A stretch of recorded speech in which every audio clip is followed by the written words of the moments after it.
के लिए भजिया और चाय, बस यही दो चीजें उपलब्ध रहती है हमेशा। यात्रियों के लिए थोड़ा महंगी थी तो हमेशा सोचते। अरे भैया भैया पैसे, हाँ ये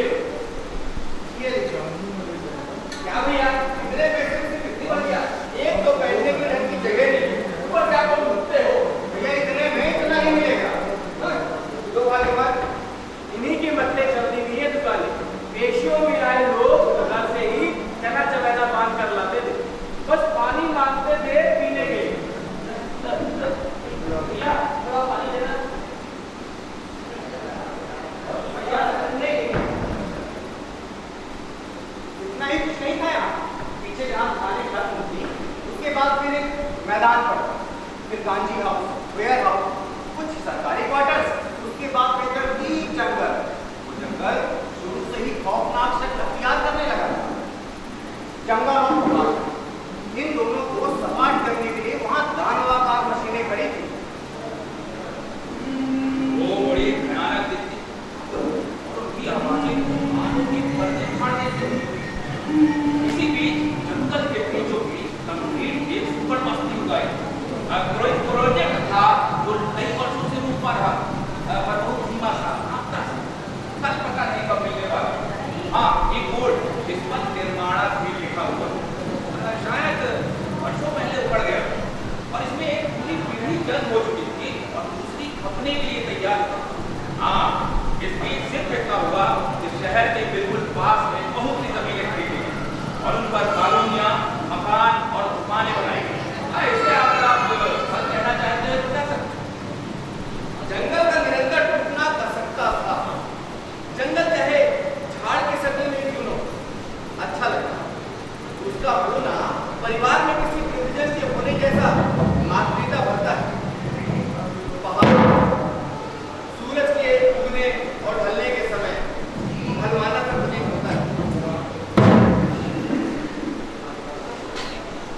जंगल और पहाड़ धीरे धीरे बंद, एक शोक संगीत का उभर रहा था। मैंने लगभग पहले पहल किसी पड़ाव पर देखा, किसी जंगल और पहाड़ की कतार में पाप कर रहा था। कोई नहीं जानता कि वो कहाँ से आया। शायद दुकानदारों का कौन भी पता था जो एक मुद्दत से यहाँ पर बसर हुए। भी नहीं जाना, कोई गणना से हो, उसे खुद नहीं पता था कि वो किस और क्या था। कभी अचानक किसी बस्ती में उसकी जीवना उठा करती या किसी आकाश पर किसी बड़े भूमि कठोर किसान के आतंक के बादल छा गए, इसकी वजह से उसने गांव छोड़ा और अकस्मात यहाँ आकर गया। माँ बाप ने अचानक इस आसान संसार से विदा ले ली और वो भूल गए। कई बार कई मरतबा मौत हुई और जमाने की कुदरती खेल कर भी सदवा ने जीवन जीने की भाषा सीखी। हाँ, पर सदवा यहाँ मौजूद था अपनी पूरी शुरू के साथ। कुछ लोगों का कहना तो ये भी था कि सदवा इनकलाबी था। ये बात तो जमती नहीं। हाँ, एक बात जरूर, गांधी बाबा, तिरंगी, टोपी, तिरंगा, आजादी, आजादी। शायद यही वजह रही होगी उसे इनकलाबी और उसके कर्म और संस्कार बिल्कुल भी इनकलाबी जैसे नहीं। तत्वा सिर्फ तत्वा और अपने पर ही जिंदा। कमोबेश एक इंसान का विचार दिखाओ अगर उसके आड़े ना आए और इस शब्द की मनपसंद व्याकरण ना करने लगे। उस दिन मैंने देखा सतुआ के पूरे बदन से पानी छू रहा था। उसके सर की लट मैल की वजह से घुट गई। लोग बड़े हैरानी से देखते थे उसे और उसके शरीर से दुर्गंध का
से लड़ते लिए टूटे कपड़े की कटोरी देकर उसकी पीठ पर दे मारी।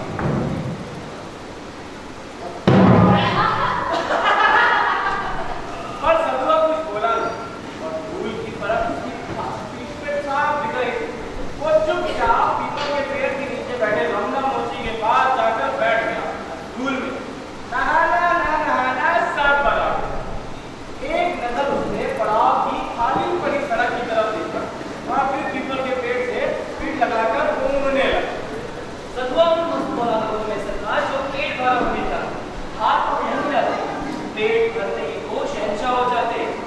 आज सवेरे खजांची के रात का बचा बाकी हफ्ते भर पेट खाया और बाकी बची रोटियां उसके पुराने अखबार में पेट कर कांजी और उसके खाली कपड़े टोपी पहुंच से दूर आले पर रखी। कांसी भात ने उसे तंत्रा में गाफिल कर दिया और वो सूर सूर के खटाखे करने लगा। साला पैर की तरफ रखता है। रमना मोची ने गुस्से में भर करके सदुआ को देखा और पीछे की तरफ पीछे से ठोक दी। इस वक्त रमना ममता बाई की चप्पलें सी रहा और पता नहीं क्यों ममता बाई को देख करके रमना गहरी गहरी सांसें भरने लगता था।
आज अभी पिछले साल ही बड़े बाबू साहब का इंतकाल हो गया। उन्हें कपड़े को पालने का शौक और यही शौक उनके प्राण रख लगे। एक दिन हवा खोलने के लिए बाबू साहब जा रहे थे, कैसे घोड़ा बिगड़ गया, बाबू साहब नीचे गिर गए। कमला खान बाबू साहब को घोड़ों का शौक नहीं। वो नई रोशनी के पिताजी के देहांत के बाद 2 घोड़ों को छोड़कर बाकी सारे घोड़े रोने भी, और वो 2 घोड़े आज भी उनकी कोठी की पग्गी में लगते हैं। वो तो कार में चलने की ख्वाहिश वाले हैं, उनके लिए बड़ा मुश्किल भी क्या है। अभी 2 साल पहले उनकी शादी हुई और ससुराल काफी संपन्न मिला है, तो बच्चे नहीं हुए। अब उनके पीछे उतनी बबुआएं साहिबा, बबुआएं साहिबा, बबुआएं साहिबा यानी कि कमला कांत साहब की बीवी, धर्म पत्नी, और रूप तो ऐसा कि लाख में एक रखता है बबुआ, और रंग ऐसा कि कमल की पपड़ी की मैल से दिखती, सीप सी बड़ी बड़ी पलकें, रुतबा नाक, अनार जैसे दांत, रस भरे ओठ, देखो तो बस देखते ही रह जाओ। उतरते समय बस की सीढ़ी में चप्पल में उनकी साड़ी फंसी, वो इस तरह से नीचे खड़े बाबू साहब के ऊपर झूल गए। बाबू साहब ने उन्हें सहारा दिया, पर पता नहीं बाबू साहब के हाथ बबुआइन के खुले पेट पर कहाँ पड़े कि वो खिलखिलाकर हंस पड़ी। उन्हें हंसता देखकर बाबू साहब भी हंस पड़े हो करके। उनकी खबरदार पंक्तियों ने जैसे उजाला सा कर दिया हो वहां। पास खड़े सभी लोगों ने इस सहज हंसी को रूपा मनों के रसभाव के रूप में, बल्कि वो सभी प्रबोधित हो, और ऐसा जोड़ा लाखों ने करता है भगवान। और हमारे कमलाकांत बाबू साहब की कम सुदर्शन नहीं, ठीक पास में खड़ा सदुआ भी इस सहज हंसी को देख करके हंसता है। एक सीधी और सरल हंसी, लेकिन सब जनों के लिए अशिष्ट और असहज।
घोंसला बह जाता चिड़ियों, आओ बसती धार में जो।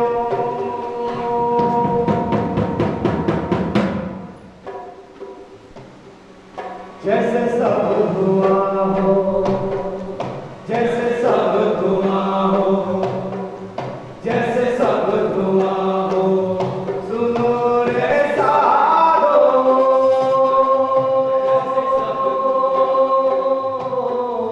जैसे सब धुआं हो, जैसे सब धुआं हो, जैसे सब धुआं हो। बस ठीक उसी क्षण से सतुआ एक खबर में कर दिया। यकायक एक खबर में कर दिया। एक सीधा साधा आदमी एक खबर में तब्दील हो गया और चर्चे चल रही। तब सबका जरिया निकल रहा है। अपराध का डाला शत्रु वाले मोबाइल को पटक ऐसी भी है गोली भी करनी थी तो ऐसी सदर में जाते। राम राम राम राम। हाय कीड़े, तेरी हिम्मत कैसे पड़ी तो अपनी मैली नजर उनकी तरफ दे रहे थी। ताकि कैसे कि तेरी जीत क्यों न गिर गई? सतुआ जो एक ज्वलंत खबर पढ़ गया था, अब एक हृदयद्वारक घटना की तरह बन गया। एक अपराध लोग उसका पीछा करने लगा, शिकारी कुत्ते की तरह। लोग उस पे झिड़कते, उसको दूर नजरें देखते, उस पर परख पड़ते कि सतुआ बता तू क्यों हंसा बबुआ इन पर, सतुआ बता तू क्यों हंसा बबुआ इन पर, सतुआ बता तू क्यों हंसा बबुआ इन पर।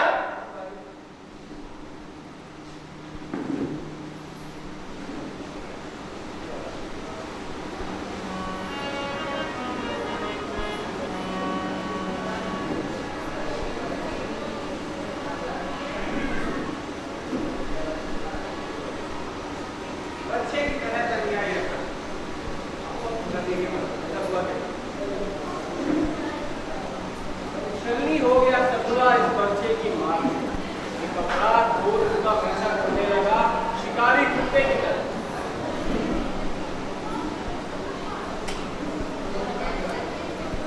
अब उसे कोई अपने पास नहीं आता। जहां भी जाता था फिर भी पाता। कोई किसी काम के लिए उसको नहीं पाता। यहाँ तक कि एक दिन रमना तक ने उसे अपने पास से खदेड़ दिया। एक तो चाय तक मिलनी बंद हो गई और ऐसा खौफ था बाबू साहब का उनके मन में। क्या पता इस कारण ही वो उनसे नाराज हो जाए। वो तो सब कुछ कर सकते हैं, समर्थ है। हमें भी गांव से निकलवाएगा क्या? सतुआ एक संक्रामक रोग की तरह घिनौना और घृणास्पद। नवरात्रों को वह बूढ़े गांधी हाउस में सोते से जाग उठता। वो पॉइंट पर हंसा। ये सवाल उसके छाती पर सवार होता। रात में कीकी की आवाज कांच की गिरचों की तरह बिखर जाती। उसकी नींद टूट जाती। इतने बड़े लोगों पर वह कैसे हंस सकता है? सपने में भी नहीं। सब तो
पर सूरज के उगने के साथ ही सदुआ जिंदा था। इतने बड़े लोगों पर हंसकर उनका तिरस्कार और हिकायत झेल कर भी सदुआ जिंदा था। पड़ाव पर बसर करने वाले लोगों के मन की इन्हीं पर्दों पर यह प्रश्न कचोट आ रहा कि क्यों जिंदा है ये नापाक कीड़ा? उस दिन उन लोगों ने सूरज को बड़ी हैरानी और ग्लानि के साथ देखा। वो समझ नहीं पा रहे थे कि सदुआ के जिंदा रहते आज सूरज क्षितिज पर कैसे आ? कहीं से आसमान भी नहीं टूटा। सदुआ इस तरह ऊंचे से लोगों पर नहीं आ सकता। उसकी हैसियत तो देखो, सकत का भिखारी, नाली का कीड़ा। गुस्ताखी होती उससे। अच्छा, बावजूद वो जिंदा है। कौन है ईश्वर? कहीं भी सूरज मुंह पर उठाए, जी करता है। सदुआ धीरे धीरे इस जलालत से ऊपर आया। हर बच्चे उसका पीछा ना छोड़ते। वो उसे कंकड़, पत्थर, कागज की गोलियां, लकड़ियां मारते, उसे चिढ़ाते। रे क्यों हंसा बबुआई के सदुआ, रे क्यों हंसा बबुआई के सदुआ, मरना गया तो काहे सदुआ, मरना गया तो काहे सदुआ। बता, नहीं तो तेरी खाल खिंचवा करके भूसा भरवा देंगे। रे क्यों हंसा बबुआई के सदुआ, रे क्यों हंसा बबुआ।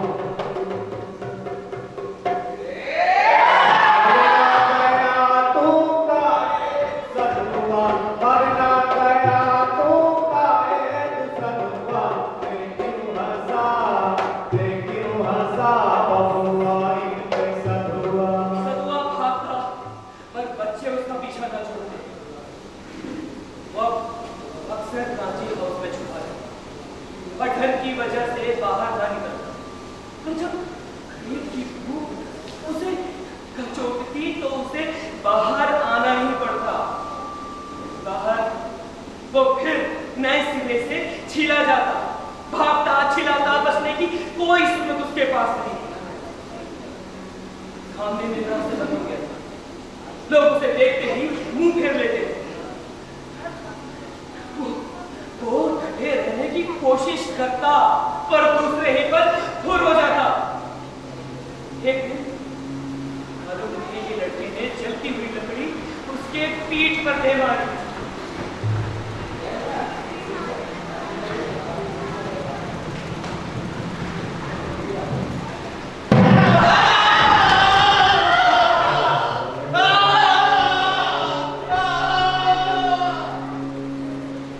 बुरी तरह जल गया और कई दिन बहुत तकलीफ से गुजरे।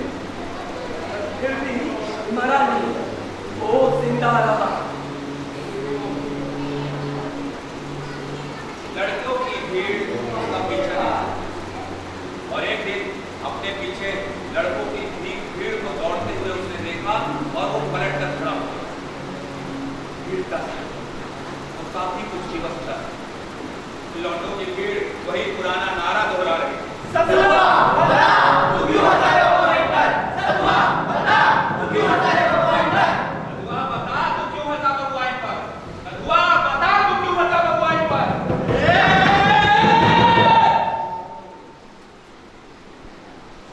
हाँ, मैं हंसा बबुआइन पर। मैं हंस सकता हूँ। क्या हंसी उनके खेतों में पैदा होती है?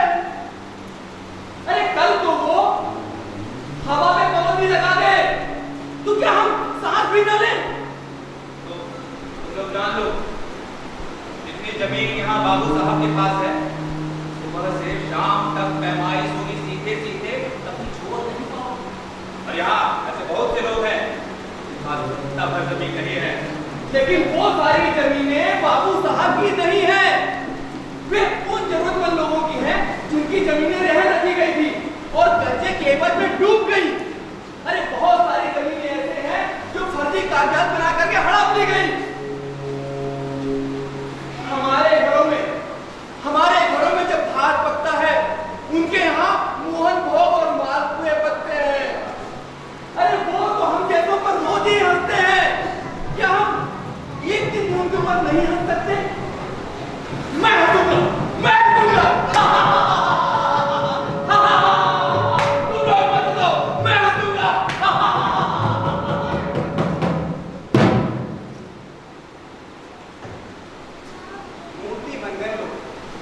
ये बात लड़ुआ की जबान गज भर लंबी हो गई।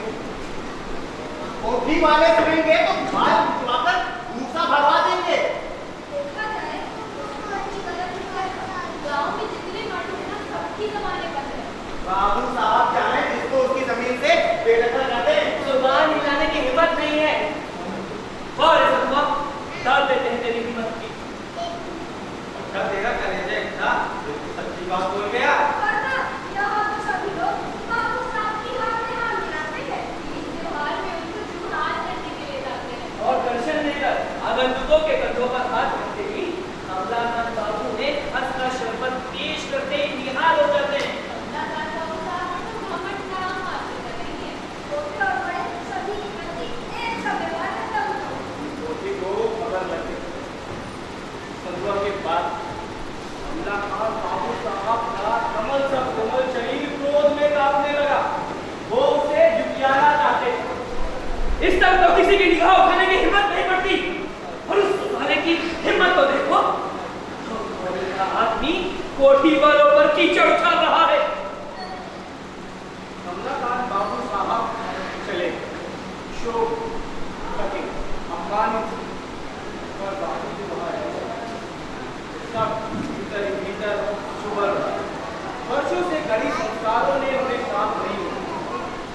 वो उसे जियाना चाहते थे। वो मान में झुके हुए तरह को ये मान रहे थे कि अपराध संध्या ने नहीं बल्कि उन्होंने किया। कुछ कहना चाहती हूँ। शांत हो जाइए। पीछे को पत्थर मारेंगे तो पीछे उछलकर अपने ऊपर ही आएगा। तुम लोग क्या ऐसे? ऊपर से तो कमलाकांत बाबू साहब था। वर्षों से गरीब संस्कारों ने उन्हें शांत नहीं होने दिया।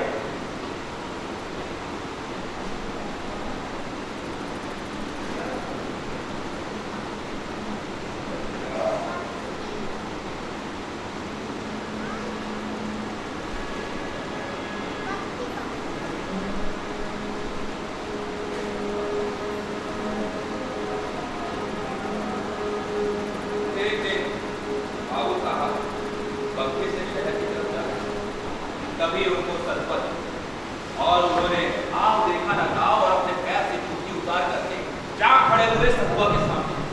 लेकिन ये क्या, जब तक मैं वो सतुआ को मार पाते सतुआ ने बाबू साहब की कराई पड़ी। बाबू साहब जूता मारने का अधिकार नहीं है आपको। मैंने आपको कोई कर्जा नहीं खाया है और अगर खाया भी है तो उसके लिए कोर्ट कचहरी है। इस दृश्य को देख करके सब हतप्रभ हैरान हुए। उन्होंने बाबू साहब को और सतुआ को अलग अलग रखा और बाबू साहब को ले जाकर के बकरी में चढ़ाकर कोठी की तरफ रवाना कर दिया। ये वही लोग थे जो कमलाकांत बाबू साहब के लिए मन की किन्हीं परतों में कई सालों से भेड़ा पाले और अब वो इतने गिलगिला रहे थे कि पूछे। कमलाकांत बाबू साहब चले पर अब वो यहाँ पे जो लोग रह गए थे वो इतने गिलगिला गए थे इसका कोई अंदाजा नहीं। वो लोग ये समझ चुके थे कि अपराध बहुत बड़ा हो। वो सर झुका के चलने के काबिल भी नहीं। इस अपमान से कमलाकांत बाबू साहब बीमार पड़ गए। 15 दिनों तक शहर से दौड़कर प्रतिदिन कोठी जाता रहा। मिजाज कोठी के लिए बस्ती के लोग मरते रहे। स्वच्छ धवल सैया पर पड़े कमलाकांत बाबू साहब लोगों को दर्शन भी देने के लिए पड़े। एक एक दो दो कर लोग निकल जाते, हाथ जोड़ते जैसे क्षमा मांग रहे थे। और कमलाकांत बाबू साहब वहाँ भाव से पड़े। नहूं नहा, चेहरे से तो कतई नहीं लगता था कि बीमार है, पर मन शायद ठीक नहीं और यही बीमारी थी। बड़े लोग तो इस वजह से भी बीमार होते हैं। छोटे लोगों की तो हिम्मत ही नहीं। बड़े लोगों को जब बड़ी बीमारी होती है तो गरीबों की हैसियत नहीं है इस तरह से बीमार होकर पड़े रहने की। इस सब काम से सबसे ज्यादा परेशान थी बहुआएं सालिका और एक तरफ कोठी के लड़के अपनी लाठियों को तेल पिलाने में लगे। क्या पता कब आदेश मिल जाए बाबू साहब का उनका सर फोड़ने के लिए। अब कुछ स्वस्थ हो गए थे कमलाकांत बाबू तो शायद उन्होंने चुपके से लड़कों को इशारा कर दिया। या ऐसे मौकों पर किसी के इशारे की जरूरत नहीं पड़ती।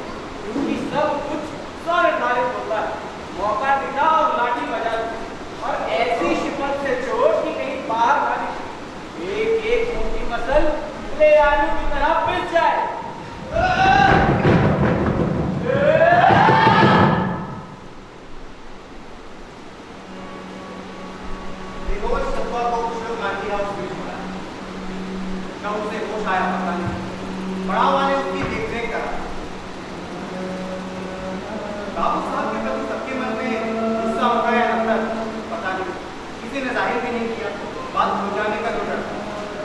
पर सत्वा के प्रति दया भाव से उनके मन में भाव उठा। एक तिलमिलाहट सी कसक रही थी सबके बीच।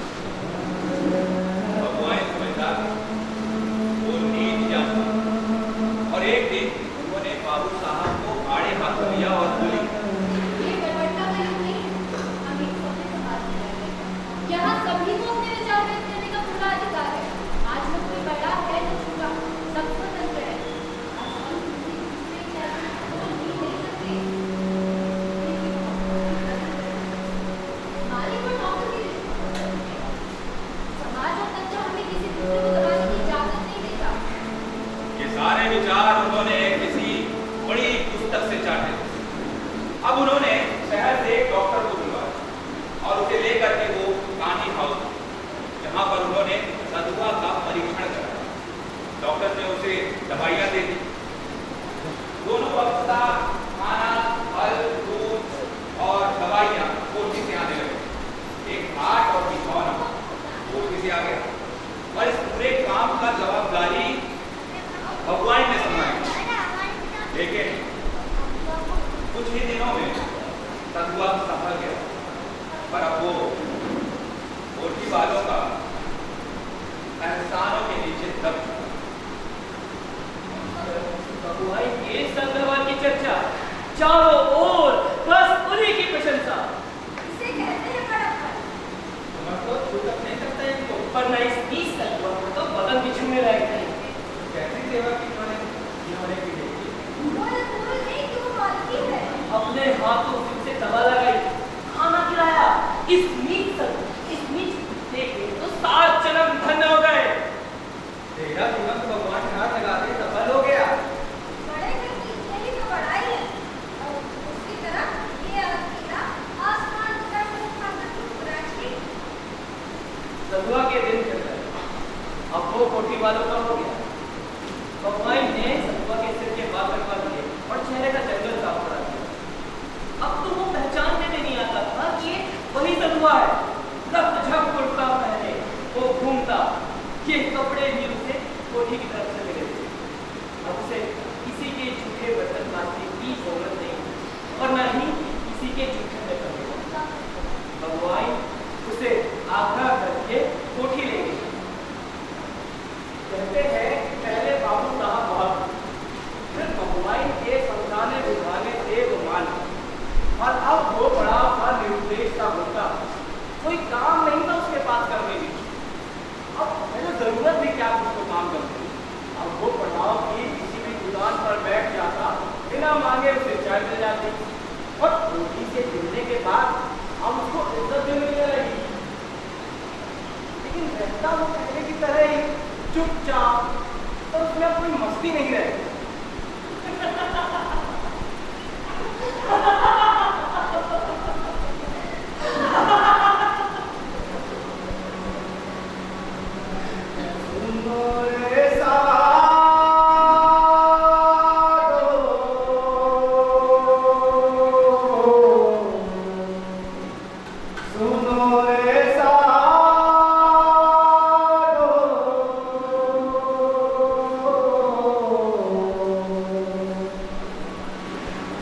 दिन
तरह से उसे पालतू बनाना है और दोनों ही स्थितियों में जबान पर लोग सतुआ की भाग्य पर रश कर सकते हैं। कहते हैं 12 बरस में भूले का भी भाग्य चेतना है। सतुआ का भी भाग हो गया है। अब उसे किसी बात की चिंता नहीं। हाँ, एक बात जरूर ही होती कि जब भी वो हंसने की कोशिश करता तो हंस नहीं पाता। वो जैसे अपनी हंसी भूल गया।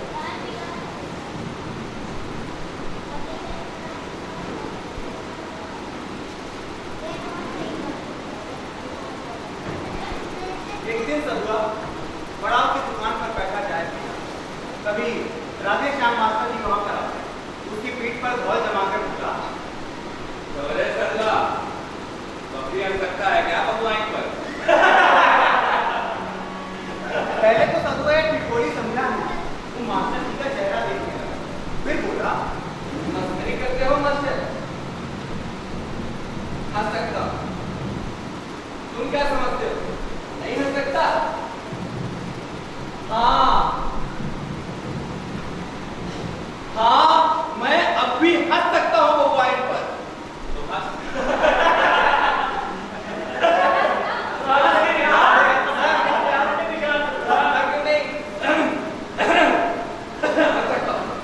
सदुआ ने चुनौती को स्वीकार कर गले को पकड़ कर बात किया, कोशिश की, खूब दम लगाया, बड़ा बच्चा। सदुआ के गले से हंसी की आवाज नहीं निकली। जो आवाज उसके गले से निकली थी, उसे हम किसी भी तरह हंसी नहीं कह सकते, उसे हम सिर्फ गियाहट कह सकते हैं।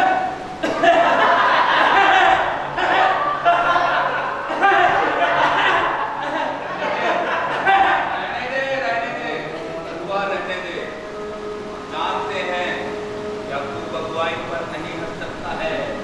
अरे अब क्या खाकर हंसेगा? मैं हंसूंगा। जिनका दिया हुआ खाता है और नीचे ऊपर हंसेगा। बोल, कभी ऐसा हुआ है कि जिसका दिया खाए उसका हंसने की कोशिश करे? एक किस मुंह से हंसेगा सदुआ?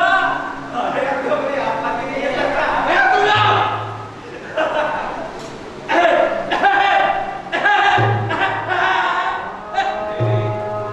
मेरी हंसी गिरवी रख ली है कोटी वालों ने। मैं हंसूंगा।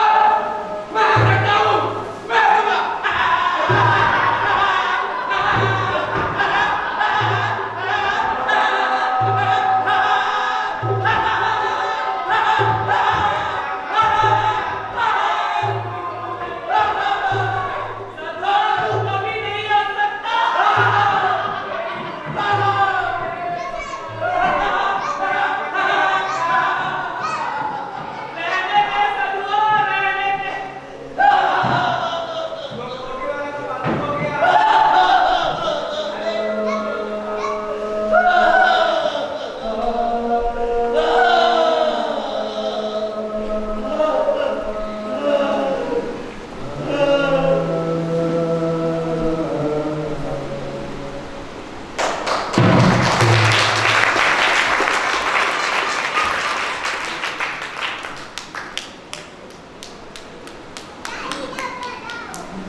अरे मास्टर जी, नमस्ते। बड़े चिंतित लग रहे हैं मास्टर जी। हाँ, सतुआ की रिपोर्ट आ गई। काहे की रिपोर्ट? सतुआ की पोस्टमार्टम की रिपोर्ट आई। सदुआ मर गया। डॉक्टर ने इस रिपोर्ट में लिखा है कि उसने रात में हंसने की खूब कोशिश की हो और इसी कोशिश में उसके फेफड़े फट गए।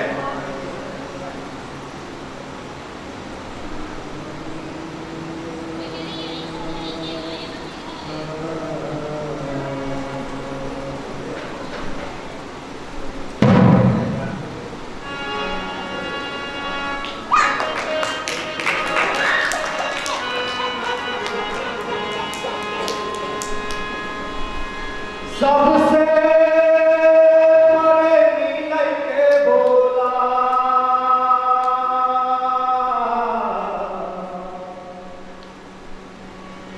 सबसे बड़े नीलय के बोला कि जिया लगन होली है।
आप देख रहे थे नाटक कलवा अपनी आवश्यकता है अगुवाई पर, जिसका निर्देशन किया था विपुल सिंह गहरवार जी ने।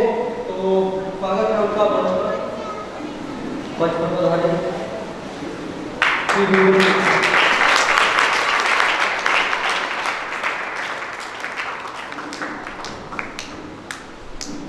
और पात्रों का परिचय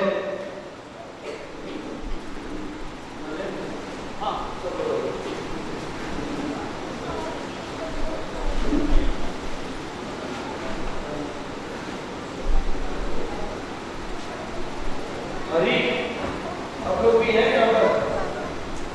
प्लीज कम ऑन स्टेज।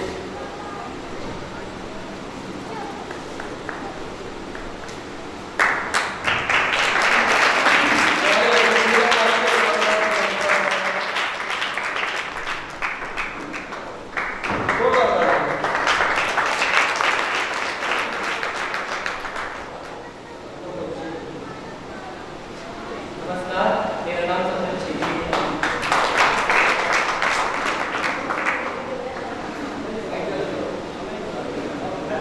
आप सभी लोगों को मेरा स्वागत है।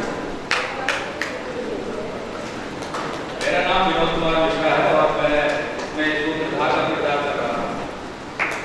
नमस्कार, मैं राजकुमारी भूला।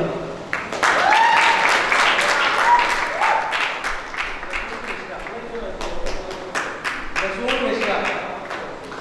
आप सभी को मेरा प्रणाम। मेरा नाम अनुपम कुशवाहा। नमस्कार, मेरा नाम सुभाष कुशवाहा। नमस्ते, मेरा नाम वैष्णवी आहूजा है और मैंने यहाँ पे भगवान में रहते हैं। आप सभी को नमस्कार, मेरा नाम रिकेश मौर्य है। नमस्कार, आप सभी को नमस्कार, मेरा नाम रमन कुमार है। अब जने का साहब मेरे वही जब को स्वागत करना मेरा नाम रमेश कुमार है। अपना बच्चा सबका स्वागत करूँ। हम अमर मिश्रा अपने सुरसा गाँव का है तबला बजाएंगे।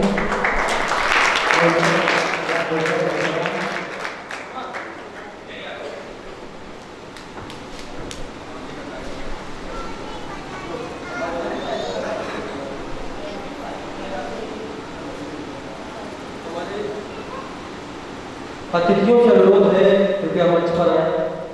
आदरणीय विद्या प्रकाश जी, आदरणीय आदरणीय सतीश कुमार जी,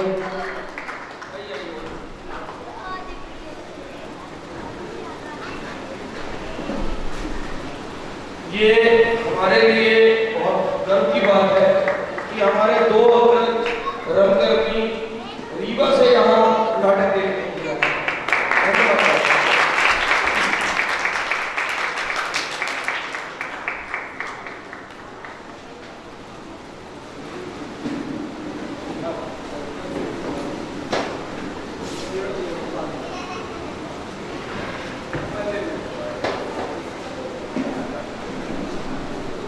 और मैं अपने अतिथियों से अनुरोध करूंगा कि हमारे आज के नाटक जो पहले नाटक हुआ था गुमशुदा नाम, उसके निर्देशक की अनुपस्थिति में उन दोनों कलाकारों का पुष्पगुच्छ से और नारियल और पुस्तक से स्वागत करें और ये पुष्प भेंट को उन्हें समर्पित करें।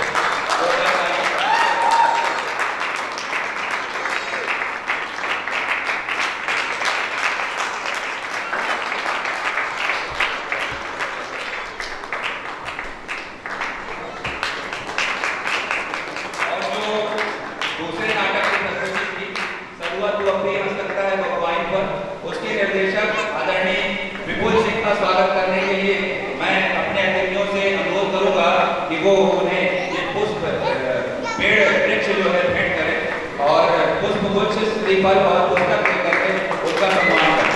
अपनी सभी अतिथियों से अनुरोध करूंगा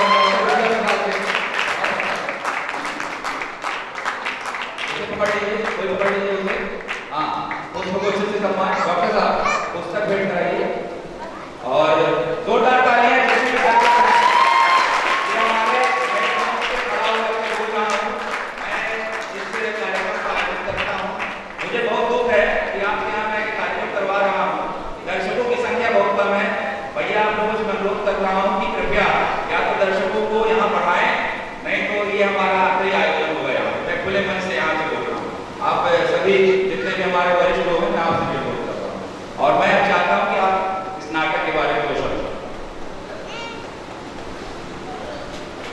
बहुत अच्छा लगा पूरी सिनेमा पहले बच्चे लिखन नाक के बारे में बहुत गलत थोड़ा आवाज जरूर दिक्कत हो गई वो लगाए ना शायद कुछ लोग समझने में दिक्कत पड़ रही है, लेकिन भाव बहुत अच्छा है और अपना के कला के खास तौर पर अद्भुत कला रही है जो सीरियस अपन रूप बना लेते हैं। मैंने एकदम जीवन लागत रहा देखने के बाद ऐसा महसूस हो रहा कि जो भाव से लिखा था यह नाटक पूरा अद्भुत रूप से अपना पंचे हुआ करके प्रदर्शन कर रहा है।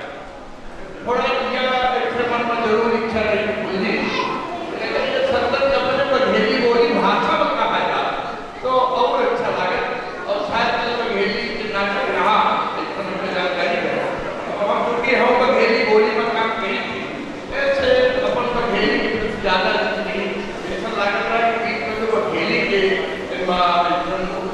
सत्तर के में सो और अच्छा रहा तो ये बघेल करना क्योंकि हिंदी में रहा, हिंदी में एक नाटक लिखा गया ऐसे हुआ सत्तर से अपना परिचय प्रस्तुत जो प्रस्तुति दी है बहुत सराहनीय रही, बहुत अच्छी रही।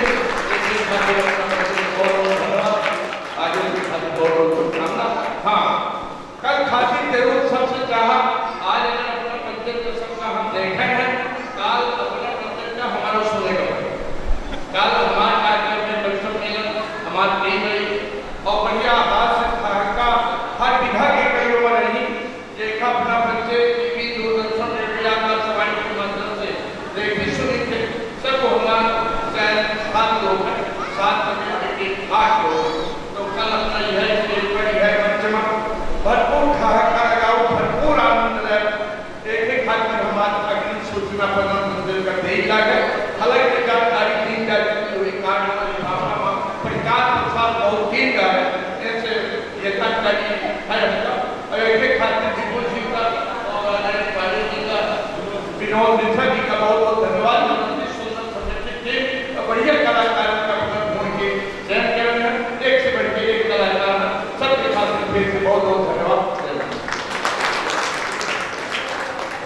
और जैसा कि अभी महात्मा जी कहें आदरणीय महात्मा जी ये बोली के सम्मिश्रण हो जाए के बाद बघेली बोली में जब नाटक अच्छा हो तो पूरी को बघेली बोली बना और यह पूरे वित्त महोत्सव करेंगे आयोजन के पीछे कारण ये रहेगा कि सब चीज मिला हुआ है, भाषा में है बोली में तो यह भी कहे। और अब हम जारी थे कि डॉक्टर विद्या प्रकाश तिवारी जी आदरणीय हमारे और जो ये नाटक जिन्होंने लिखा था स्वर्गीय कैलाश चंद्र सक्सेना जी उनके यहाँ परम मित्र हैं और आपसे ही प्रेरित होकर के हम लोगों ने इस कहानी को नाटक के रूप में बनाया था, तो मैं चाहूंगा कि आप इस पर जरूर प्रकाश डालें।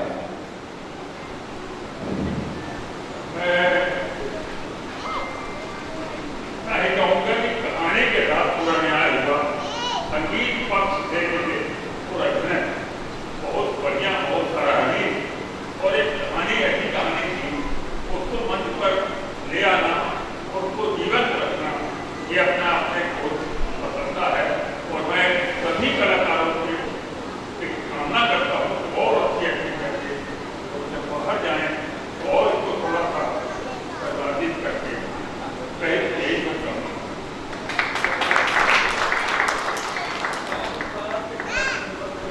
और अब मैं रीवा शहर के वरिष्ठ रंगकर्मी निर्देशक आदरणीय हरीश धवन जी से अनुरोध करूंगा कि वो इस नाटक के बारे में प्रकाश करें। सबसे पहले तो बहुत बहुत बधाइयाँ शुभकामनाएं क्योंकि प्रस्तुति भी उनकी अच्छी हो।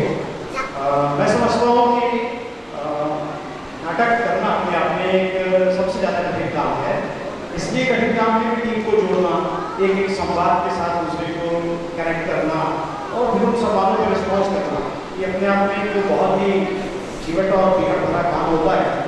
और सबसे उसमें भी ज़्यादा सराहनीय और शाबाशी का काम ये है कि ऐसे ग्रामीण क्षेत्रों में जहाँ पे अभी लोग नाटक को लेकर बहुत जागरूक नहीं है वहाँ पे इस तरह के आयोजनों की बहुत आवश्यकता है और मैं आयोजन समिति को इस बात के लिए साधुवाद देता हूँ कि उन्होंने रायपुर कचुरिया को चुन के यहाँ पे इस आयोजन को 3 दिवसीय आयोजन जो किया है, मैं इसके लिए सबको बहुत ही शाबाशी देता हूँ, पूरे टीम को। और आगे भी इस तरह के हौसले रखें, ग्रामीण क्षेत्रों में नाटक करें, क्योंकि ग्रामीण क्षेत्रों में जो प्रतिभा है वो अद्भुत प्रतिभा है और बोली को लेकर खासतौर से जो काम ग्रामीण क्षेत्र का आदमी कर सकता है वो शहरी नहीं कर सकता, ऐसा मैं मानता हूँ। तो बहुत कठिन काम, जिस तरह से बहुत ही छोटे से बच्चे को पालना एक सतर्कता और कठिन होता है, उसी तरह से किसी नाटक को इस स्टेज पर ले आना उतना ही कठिन काम है। और इसके लिए वाकई में मैं बार बार पूरी टीम को अनेक अनेक साधुवाद धन्यवाद दूंगा और शुभकामनाएं दूंगा कि आगे भी ऐसा है। 2 शब्द दादा, 2 लाइन मैं भी बोलना चाहता हूँ। कैलाश जी से एक बार कुछ मतभेद हो गए थे, तो मेरी उनसे जिरे हरीश उसके गवाह है, पर उसके बाद उन्होंने बड़प्पन दिखाया, उसको मन में नहीं रखा और डॉक्टर साहब के यहाँ क्लिनिक में अक्सर हमारा मिलना जुलना होता रहा। इस कोविड काल में हमारी मुलाकात नहीं हो पाई। अचानक लंबी बीमारी के बाद उनका देहांत हो गया। साल भर बाद उनकी भांजी ने उनके अलमीरा में से एक बुक निकाली जिस पर लिखा हुआ था प्रिय विपुल तुम्हारे लिए सप्रेम भेंट, और उनकी मेरे रोए उनकी मृत्यु के बाद वो किताब डॉक्टर साहब के माध्यम से मुझे मिली और मैं एक कलाकार हूँ, मैं उन्हें श्रद्धांजलि कैसे दे सकता था। नाटक कर लिया उनकी कहानी और इस नाटक को करने के लिए, इस कहानी को करने के लिए डॉक्टर साहब का बहुत योगदान रहा। रीवा में पुस्तक ढूंढी गई, नहीं मिली, तो उन्होंने अनूपपुर से उस बुक की जेरॉक्स मंगवाई। वो जेरॉक्स पढ़ने में बड़ी कठिनाई आ रही थी, विनोद भाई ने बड़ा सहयोग किया। हम लोगों ने करीब 4-5 वर्जन उसके टाइप करवाए, शब्द सुधार के, और फिर वो स्क्रिप्ट बनी। फिर वो किस फॉर्म में की जाए उसके लिए करीब हम लोगों का 1 हफ्ते डिस्कशन हुआ कि उसको रियलिज्म करें, उसको ये करें, उसको ये करें। फिर मैंने कहा यार कहानी है, इसको कहानी की तरह करते हैं। फिर नरेंद्र भाई मिले, नरेंद्र का साथ मिला, हमने कहा यार नरेंद्र कहानी है और ठेठ कहानी है। बोले दादा अपन ठेठ भी चीज करते हैं। तो इस तरह से ये हुए। भोला भाई से कहा, भोला भाई ने कहानी पढ़ी, बोले यार सदुआ मैं करूँगा। मैंने कहा बहुत गाली खानी पड़ेगी। बोले ठीक। तो इन्हें गाली खिलाने की प्रैक्टिस कराई गई महीने पर। जब ये तैयार हुए कि आप ये गाली सुन सकते हैं, तो मेरे से मंच पर लाया गया। नरेंद्र भाई भी इनकी भी पुस्तक का विमोचन हो रहा है। आपको बता दूं इनकी पहली पुस्तक पहला वर्जन आ गया है जिसमें 300 बघेली सोहरे हैं एक पुस्तक में। इन्होंने करीब 12-14 हजार बघेली लोकगीतों का संकलन किया और अभी 14 तारीख को सीधी में इनकी पुस्तक का विमोचन है। इनकी वेबसाइट है बघेली लोक दर्शन, आप लोग उस पर विजिट कर सकते हैं। अपने व्यस्त कार्यक्रम में से इन्होंने समय निकाला, रीवा आते रहे, लगातार रिहर्सल कराते रहे। आज यहाँ पर शो का जो आप देख रहे हैं वो इस पूरी टीम और ये जो हमारे 2 स्तंभ खड़े हैं इनके कारण हो पाया है। ये सब कुछ इनका है। धन्यवाद। और अब जो अगली प्रस्तुतियां होंगी वो गीत संगीत से सजा ये कार्यक्रम होगा। तो मैं सभी अतिथियों से अनुरोध करूंगा तो अपना स्थान ग्रहण करें और गीत संगीत